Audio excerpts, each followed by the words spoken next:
Let's shoot.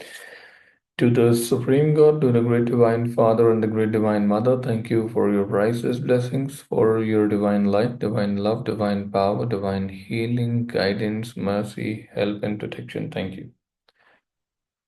To our great spiritual teacher, to all the great spiritual teachers, to all the great gods and goddesses, to all the great great ones, to the great teacher Ramakrishna Paramahamsa and to his great disciple Mahendranath Gupta, we extremely humbly thank all of you for your great, great blessing.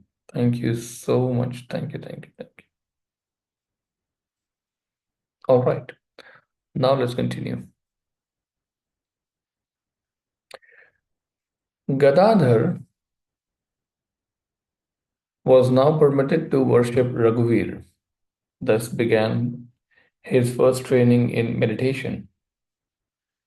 He so gave his heart and soul to the worship that the stone image very soon appeared to him as the living Lord of the universe.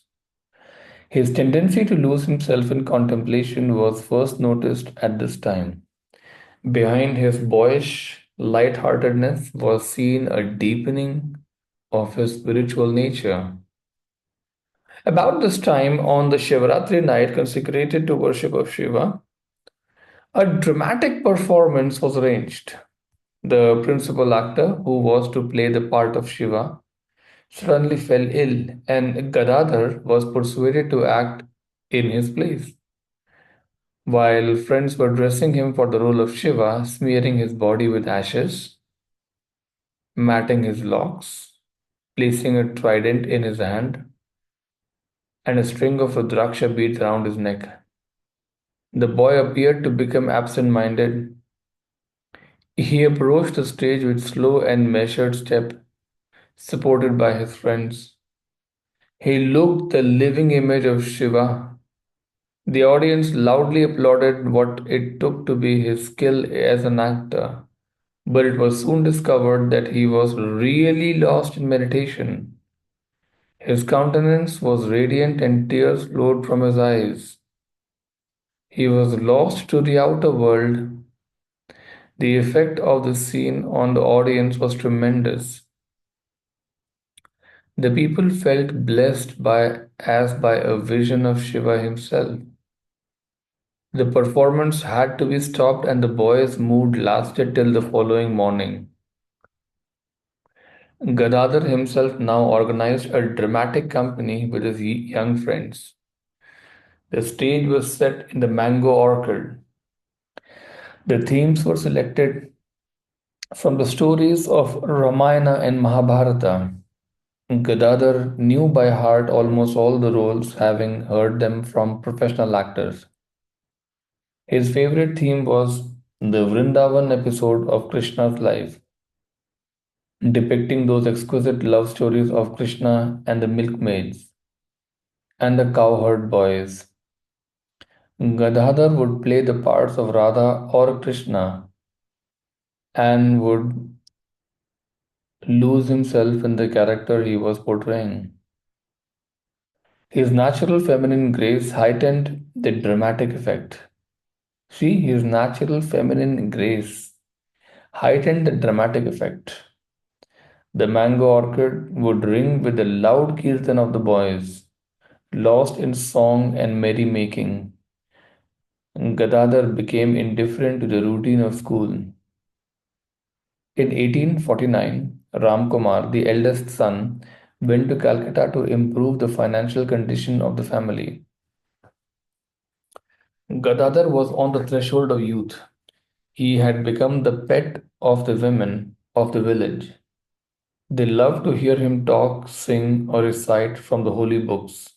They enjoyed his knack of imitating voices. Their woman's instinct recognized the innate purity and guilelessness of this boy of clear skin, flowing hair, beaming eyes, smiling face, and inexhaustible fun.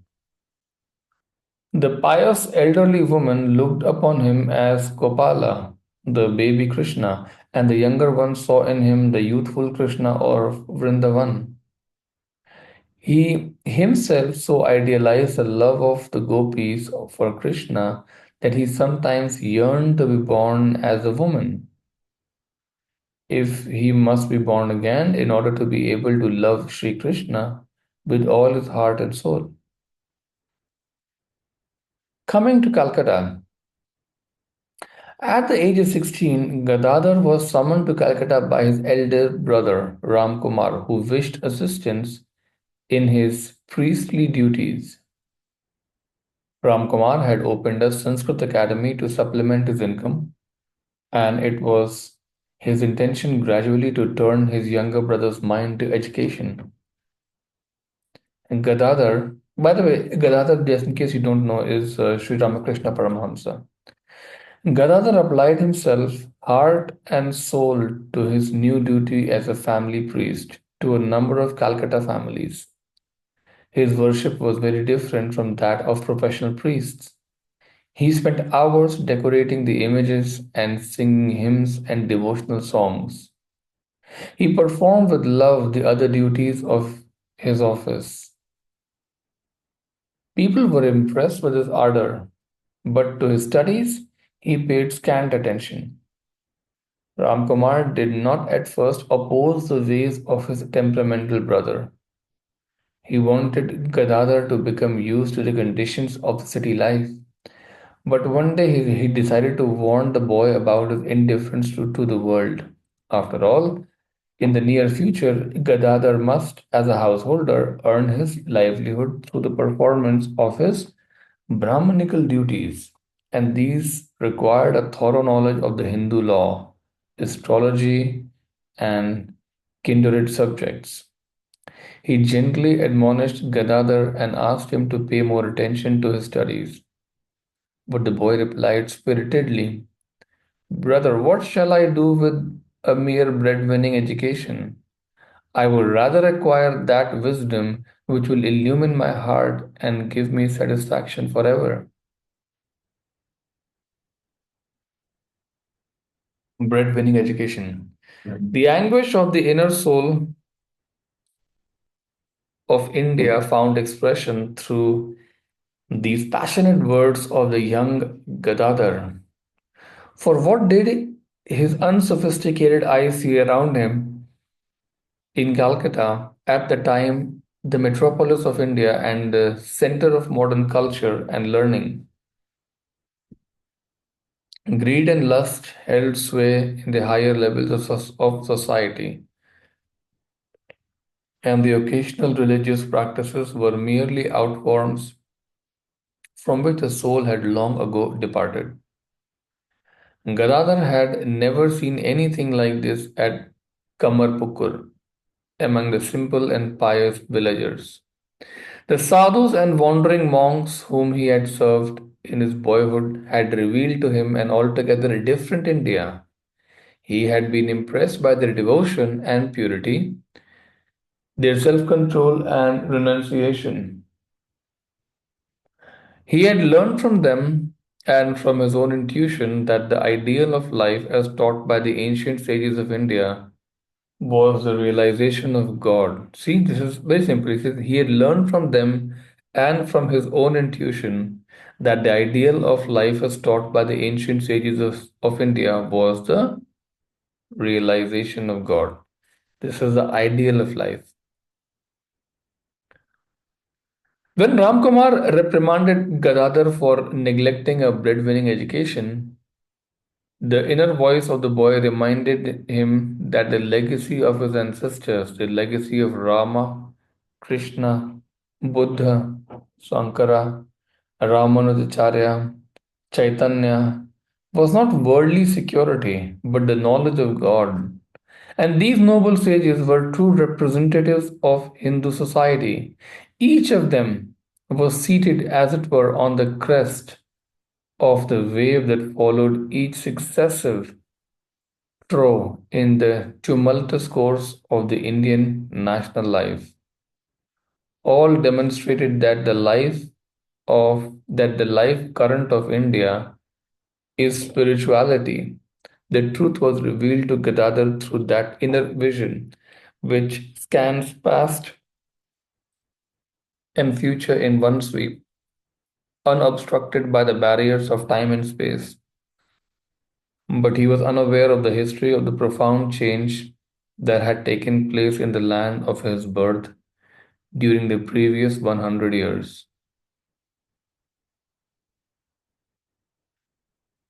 Hindu society, which basically means that, Gadadhar or Sri Ramakrishna, as a child, he believed in the India of 100 years back, when 1750 or something like that. He did not know in the past 100 years what had happened after the um, foreigners or English um, forces had started to come to India. They started to colonize India, actually. And he wasn't aware of that.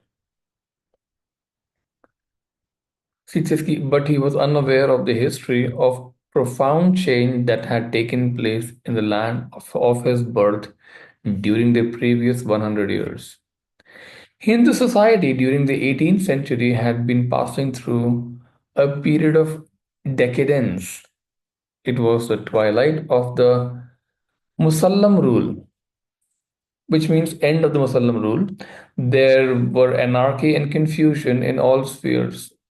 Superstitious practices dominated the religious life of the people. Rites and rituals passed for the essence of spirituality. Greedy priests became the custodians of heaven. True philosophy was supplanted by dogmatic opinions. See, the Pandits took delight in vain polemics. In 1757, English traders laid the foundation of British rule in India. Gradually, the government was systematized and lawlessness suppressed. This is 100 years back, right? The Hindus were much impressed by the military power and political acumen of the new rulers. In the wake of the merchants came the English educators and social reformers and Christian missionaries, all bearing a culture completely alien to the Hindu mind. In different parts of the country, educational institutions were set up and Christian churches established. Hindu young men were offered the heady wine of the Western culture of the late 18th century and early 19th centuries, and they drank it to the very dregs. The first effect of the drought on the educated Hindus was a complete effacement from their minds of the time honored beliefs and traditions of Hindu society. They came to believe that there was no transcendental truth. The world perceived by the senses was all that existed. God and religion were illusions of the untutored mind. True knowledge could be derived only from the analysis of nature. So atheism and agnosticism became the fashion of the day. The youth of India, taught in early schools, took malicious delight in openly breaking the customs and traditions of their society.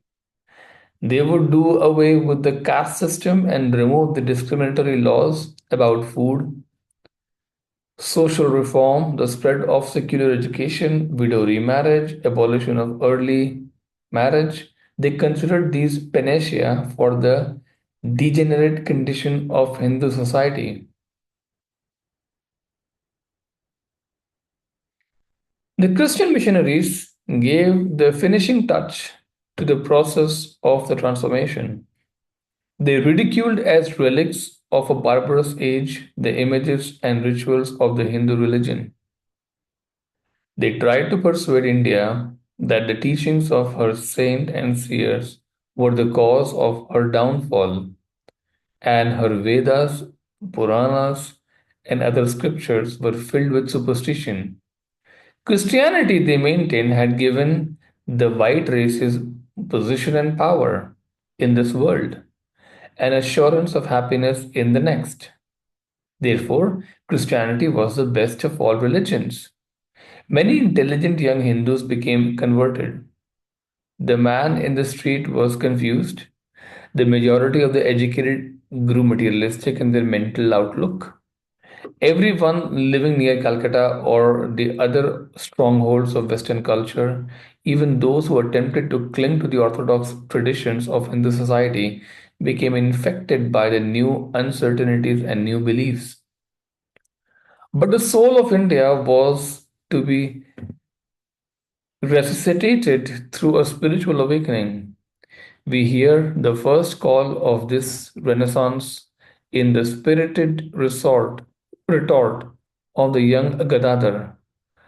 What, brother, what shall I do with mere bread-winning education? Ramkumar could hardly understand the importance or import of this young brother's reply. He described in bright colors the happy and easy life of scholars in Calcutta society.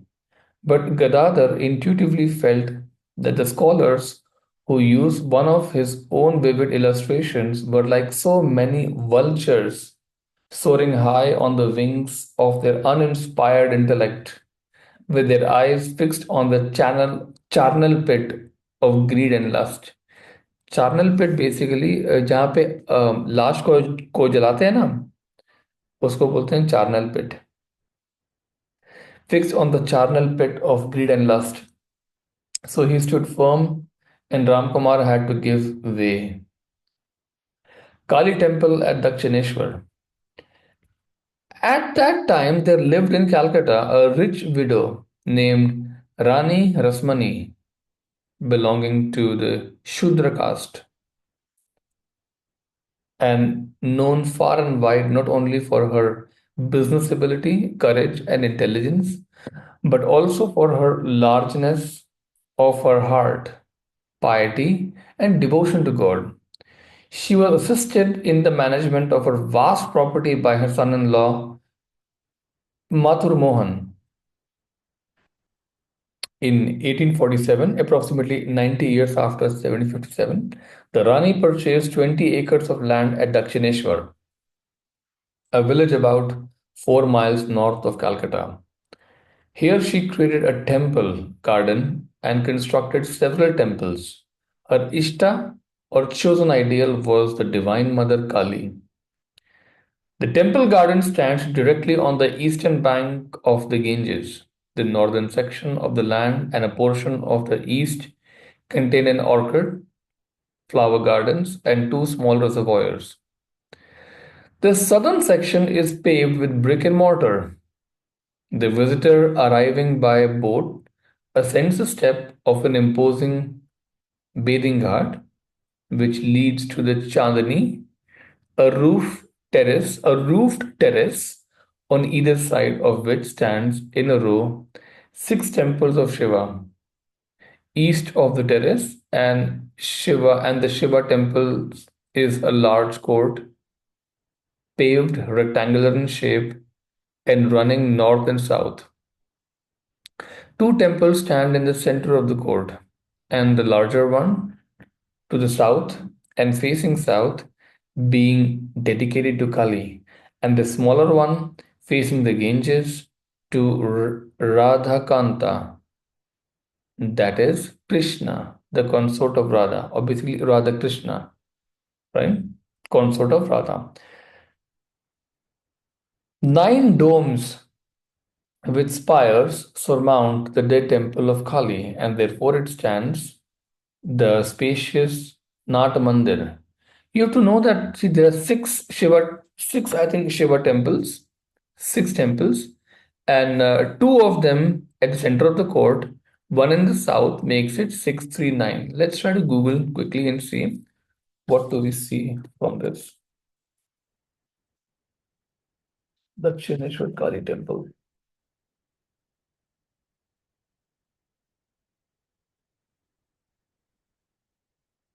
Old photo.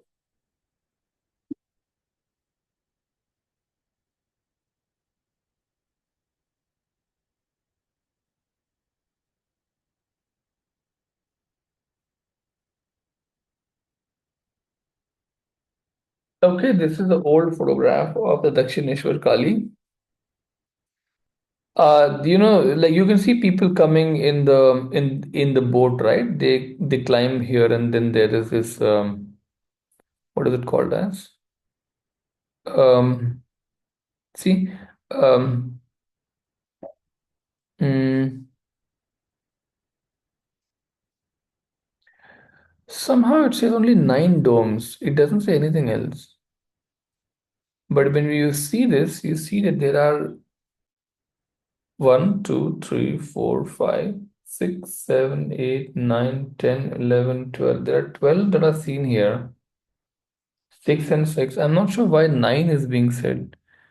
So, but maybe 9 means this 1, 2, 3, 4, something 5, 6, 7. This is the center one, 8, and maybe 9 like that. Maybe this is the original Dakshineshwar temple. These are not the actual domes, I think. These I think are the actual domes, I think. These ones.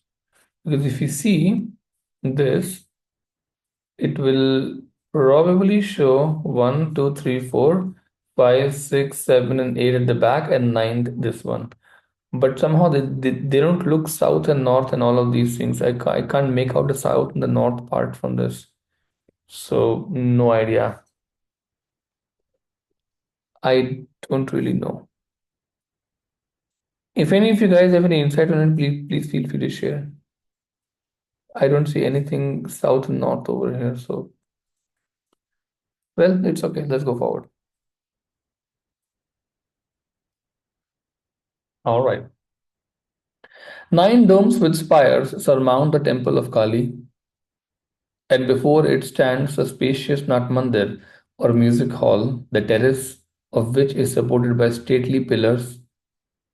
At the northwest and the southwest corners of the temple compound are two Nahabats or music towers, from which music flows at different times of day, especially at sunub or noon and sundown, when the worship is performed in the temples. Three sides of the paved courtyard, all except the west, are lined with the rooms set apart for kitchens, storerooms, dining rooms, and quarters for the temple staff and guests. The chamber in the northwest angle, just beyond the last of the Shiva temples, is of special interest to us, for here Sri Ramakrishna was to spend a considerable part of his life. To the west of this chamber is a semicircular porch overlooking the river.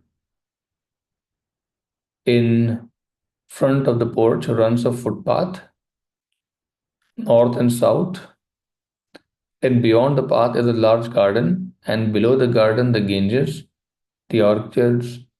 To the north of the buildings contain the Panchavati, the banyan, and the bel tree, associated with Sri Ramakrishna's spiritual practices. Outside and to the north of the temple compound proper is the kuti or the bungalow used by the members of Rani Rasmani's family visiting the garden, and north of the temple garden, separated from it by a high wall, is a powder magazine belonging to the British government. Interesting. Let's go forward. Shiva. In the 12 Shiva temples, oh, see, now there are 12 now. 6 and 6. In the 12 Shiva temples are installed the emblems of the great god of renunciation in his various aspects, worshipped daily with proper rites. Shiva requires few articles of worship, white flowers and bell leaves, and little Ganges water offered with devotion are enough to satisfy the benign deity and win from him the boon of liberation. Radhakanta. The temple of Radhakanta is also known as the temple of Vishnu, contains the images of Radha and Krishna, the symbol of union with God through ecstatic love. The two images stand on the pedestal facing the west. The floor is paved with marble. From the ceiling of the porch hang chandeliers protected from dust by coverings of red cloth. Canvas screens shield the images. from the rays of the setting sun. Close to the threshold of the inner shrine is a small brass cup containing holy water. Devoted visitors reverently drink a few drops from the vessel. Kali. The main temple is dedicated to Kali, the Divine Mother, here worshipped as Bhavatra, Bhavatarini, Bhavatarini, Bhavatarini, the Savior of the universe. Bhavatarini, that's a beautiful name. Bhavatarini. Hmm. Tarini. What does the word Tarini mean? Anybody knows? Tarini. Bhava is expression or expressed world, understandable, universe. What does Tarini mean?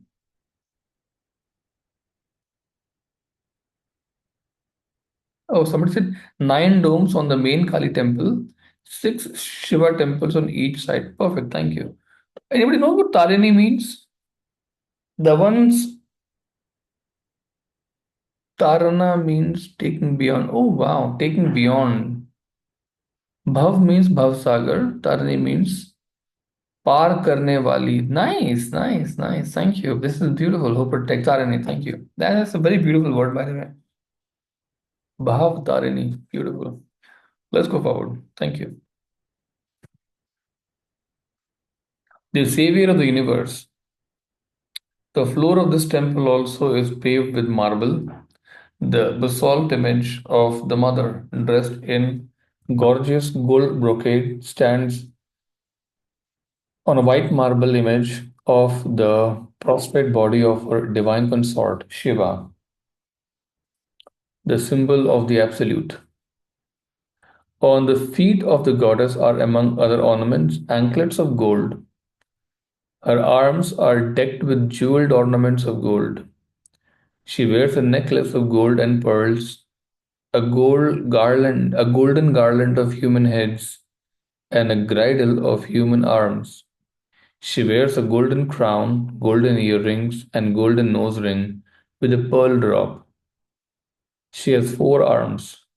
The lower left hand holds a severed human head, and the upper grips a blood-stained saber. Let's try and Google this also. I really want to see how it really looks like. Dakshineshwar Kali. Uh, so off.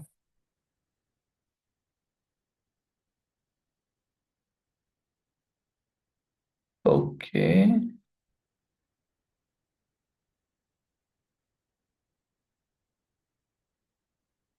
Sometimes I wonder what does it actually mean. It's such a powerful image, no? Scares you from inside sometimes.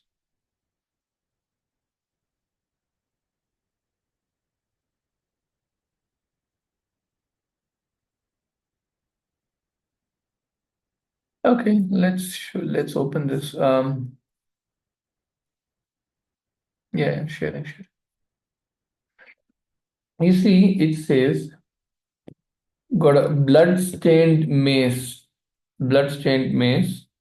Human heads की जो माला है is with gold, right? I don't see a human head anywhere right now. You see, this is the human heads, the skulls actually, right? Golden, completely golden. The mace has blood over here. Yeah. What else does the paragraph say? It says she wears necklaces of gold and pearl. Yeah, that is seen. Necklaces of gold and pearl are completely seen. And necklaces of gold and pearl.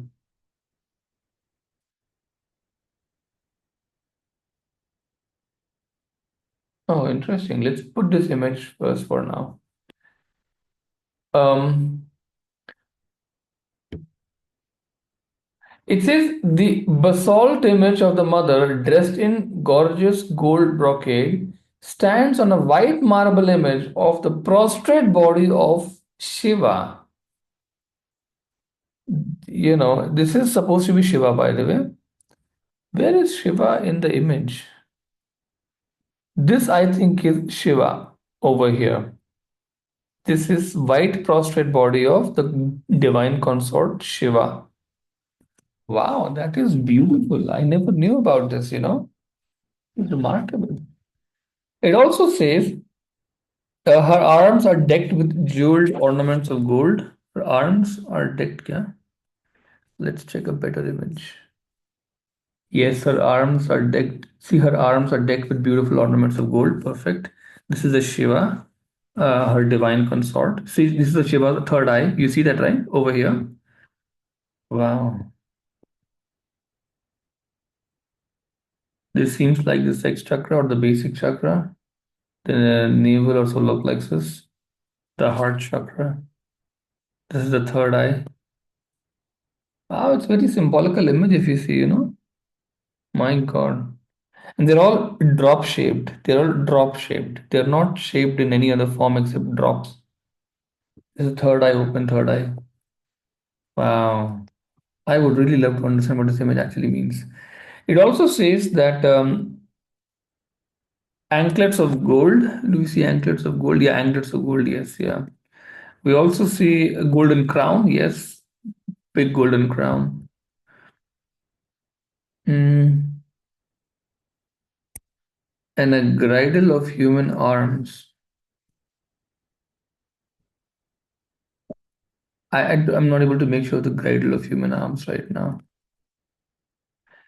Okay, it is and a golden nose ring with a pearl drop. Golden nose ring with a pearl drop. She has four arms. The lower left hand holds the severed human head and the upper grips the bloodstained saber. ये रहा severed human head. ये है bloodstained saber.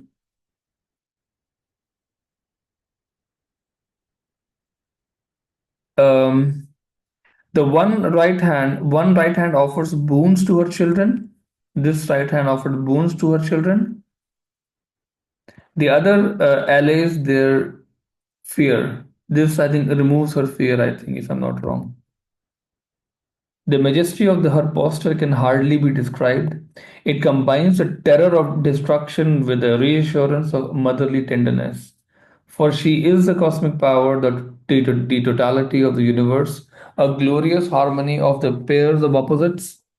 She deals out death as she creates and preserves. She has three eyes, the third eye being a symbol of the divine wisdom.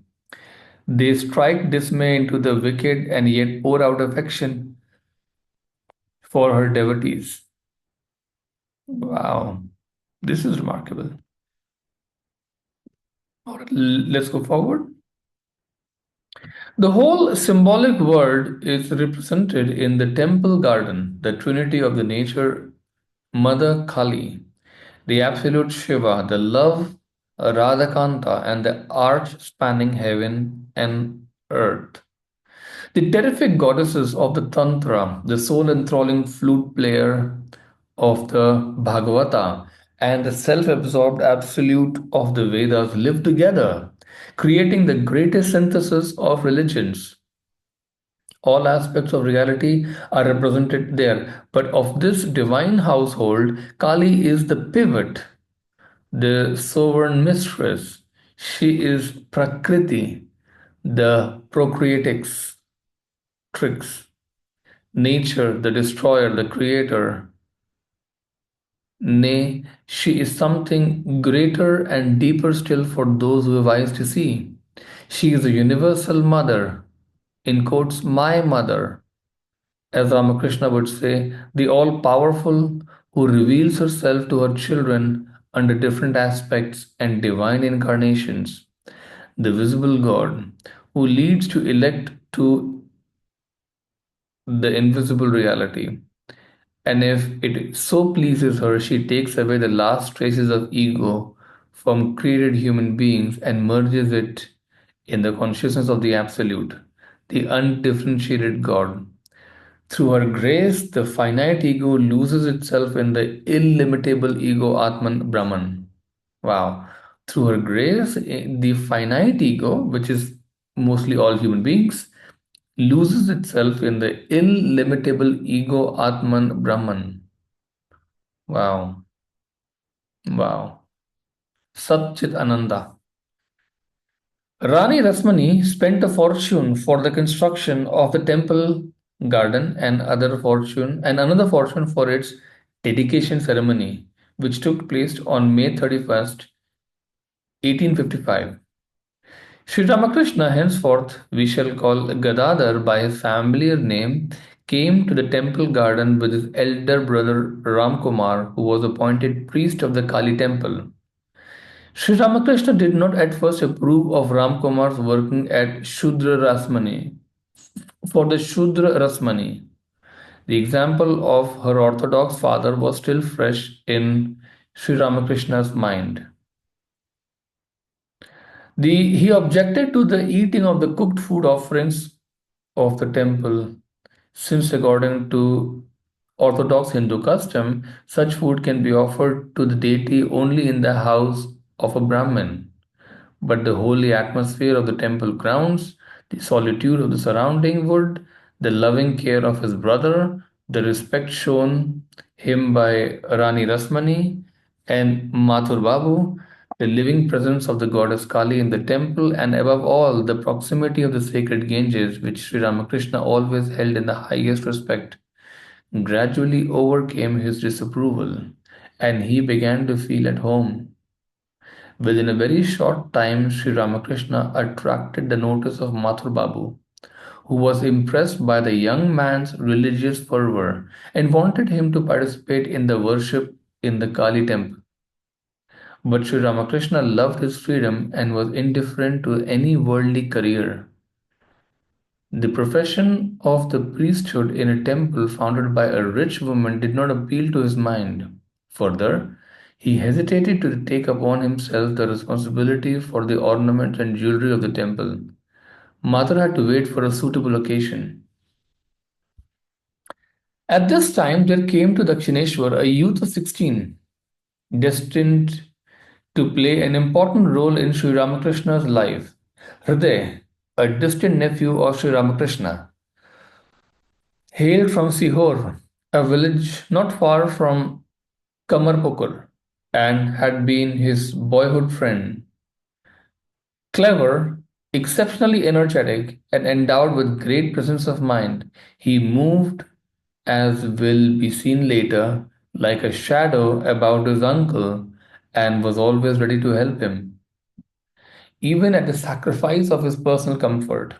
He was destined to be a mute witness of many of the spiritual experiences of Sri Ramakrishna and the caretaker of his body during the stormy days of his spiritual practice.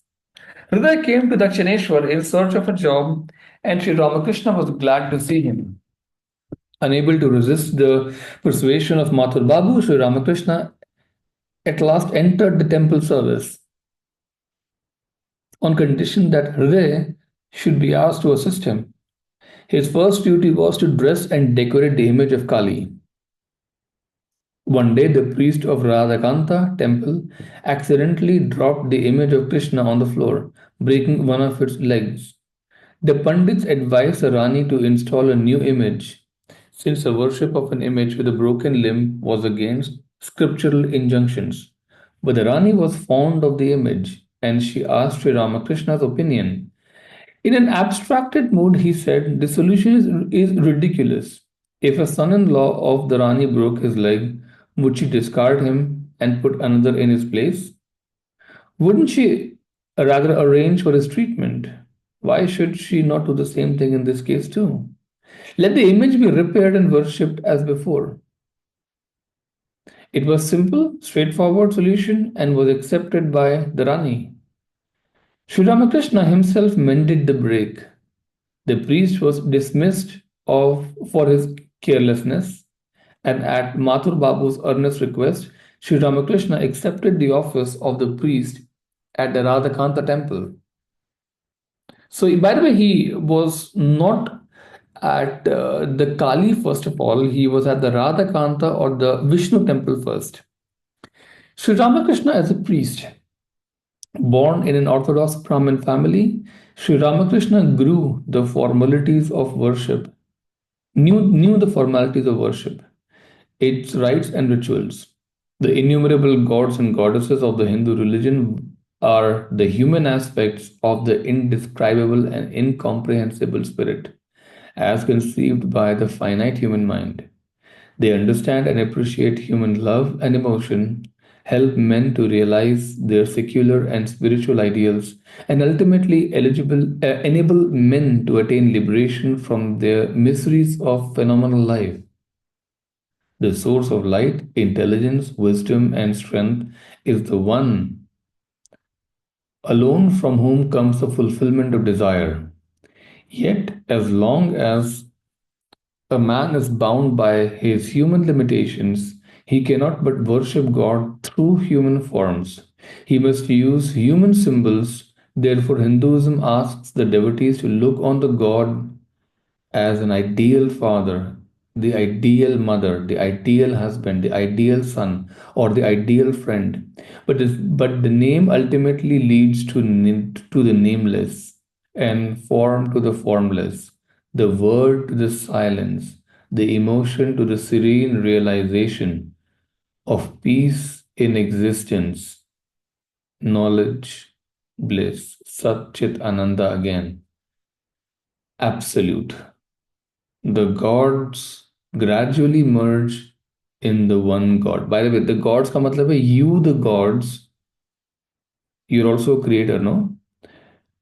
Gods gradually merge in the one God, but until that realization is achieved, the devotee cannot dissociate human factors from his worship.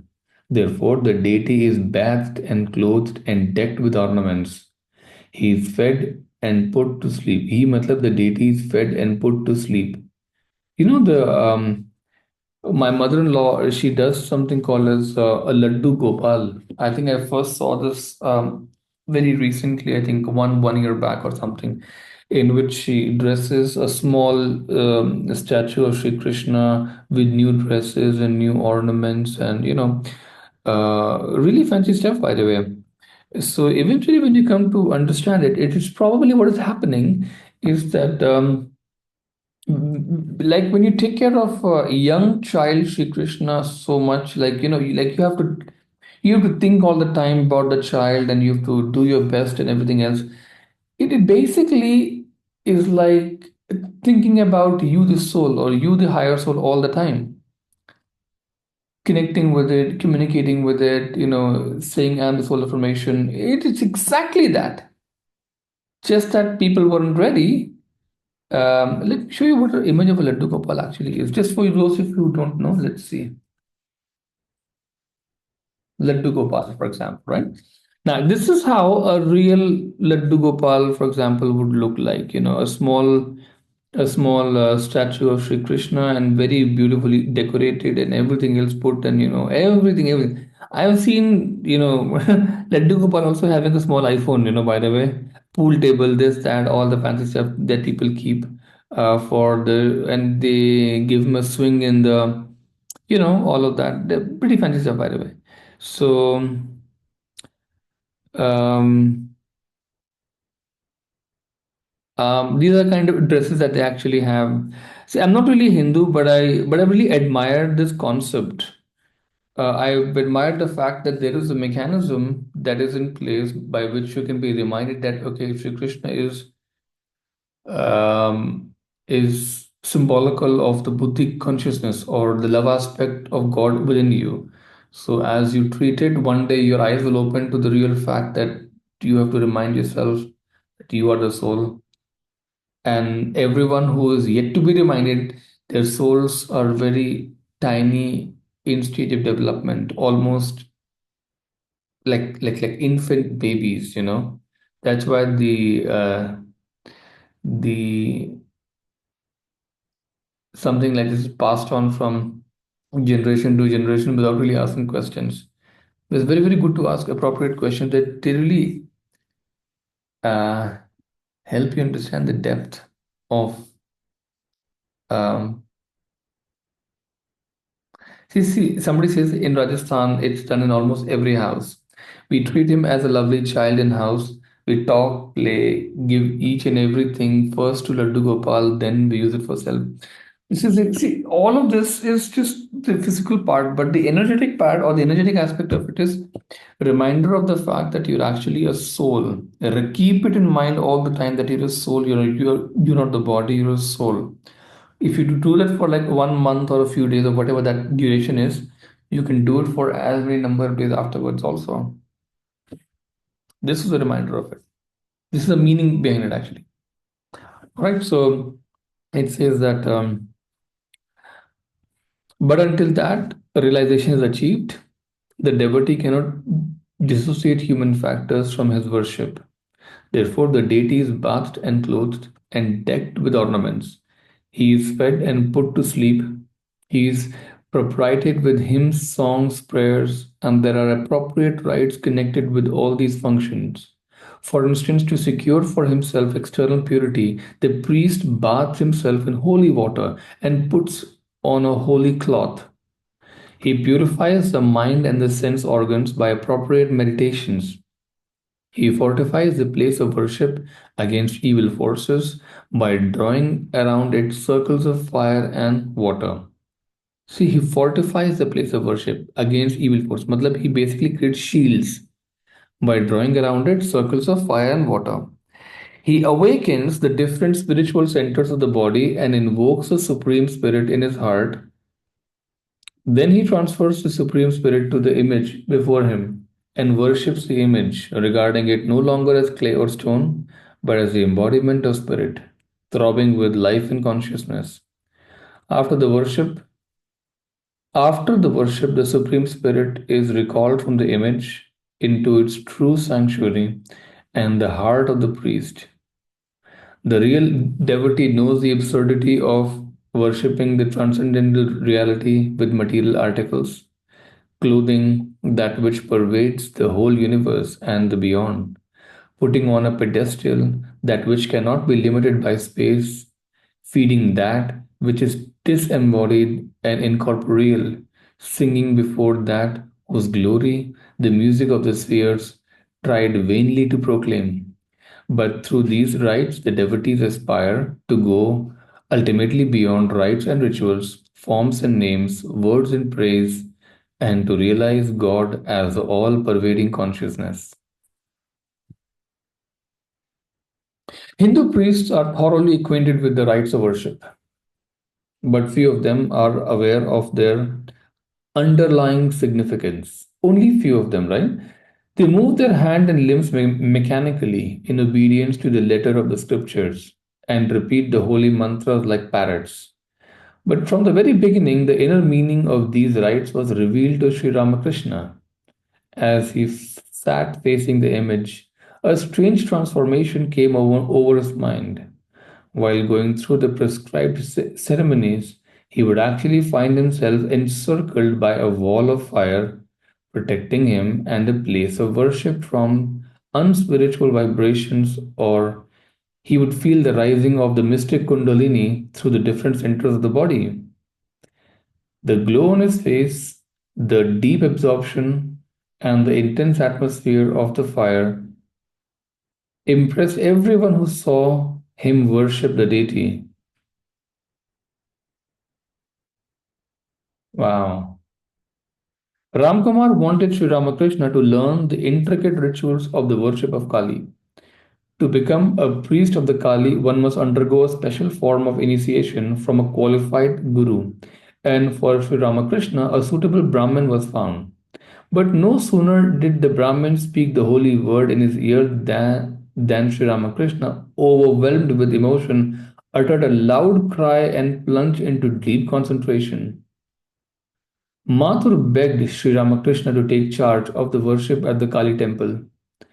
The young priest pleaded his incompetence and his ignorance of the scriptures. Mathur insisted that the devotion and sincerity would more than compensate for any lack of formal knowledge and make the Divine Mother manifest herself through the image. In the end, Sri Ramakrishna had to yield to Mathur's request. He became the priest of Kali. In 1856, Ramkumar breathed his last. Sri Ramakrishna had already witnessed more than one death in the family. I think, by the way, Ramakrishna's mother passed away when he was, I think, very young. So, you know, he had come to realize how impermanent is life on earth. He, the more he was convinced of the transitory nature of the worldly things, the more eager he became to realize God, the fountain of immortality, the first vision of Kali. And indeed, he soon discovered what a strange goodness he had chosen to serve, strange goddess he had chosen to serve. He became gradually enmeshed in the web of her all pervading presence. To the ignorant, she is, to be sure, the image of destruction. But he found in her the benign, all loving mother. Her neck is encircled with a garland of heads, and her waist with a girdle of human arms, and two of her hands hold weapons of death, and her eyes dart a glance of fire. But strangely enough, Ramakrishna felt her breath, the soothing touch of her tender love, and saw in her the seed of immortality. She stands on the bosom of her consort, Shiva. It is because she is a Shakti, the power inseparable from Absolute. She is surrounded by jackals and other holy creatures, the denizens of the cremation ground. But is it not the ultimate reality above holiness and unholiness? She appears to be reeling under the spell of wine. But who would create this mad world unless under the influence of a divine drunkenness? She is the highest symbol of all forces of nature, the synthesis of their antinomies, the ultimate divine in the form of woman. She now became to Sri Ramakrishna the only reality, and the world became an unsubstantial shadow. Into her worship, he poured his soul. Before him, she understood, before him, she stood as a transparent portal to the shrine of ineffable reality. So we'll stop here today. I think this book is becoming more and more interesting. Like, I don't think I've ever heard about God or a goddess in this way. So for me, it's a really remarkable journey. Let's do a closing prayer to the Supreme God, to the Great Divine Father, Great Divine Mother. Thank you for your great blessings. Thank you to our great spiritual teacher, to all the great spiritual teachers, to all the great gods and goddesses, to all the great great ones, especially to the great teacher Sri Ramakrishna, and to his great disciples, and to the great goddess Kali. We extremely humbly thank you for your great blessings. Thank you so much. Thank you. Everyone, take care and see you next Saturday. Bye bye. Have fun.